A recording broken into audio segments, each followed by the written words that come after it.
के बाद खुदकुशी कर ली। लविट ने रोज की कहानी सुनने के बाद अपनी तलाश तर्क कर दी। किल्डिश के किनारे पर अकेले रोज हार्ट ऑफ द ओशन को निकाल लेती है और इसे मलबे की जगह पर समुद्र में गिरा देती है।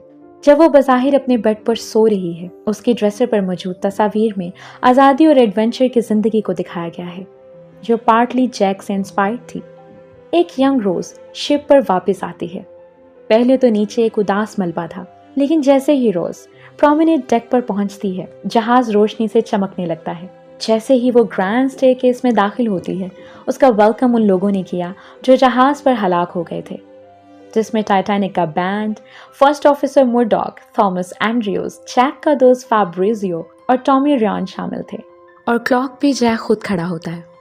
वो हाथ बढ़ाता है और ये दोनों फिर से एक हो जाते हैं। इसके साथ ही इस ब्लॉकबस्टर मूवी का एंड हो जाता है। If you like this video, please like, share and subscribe.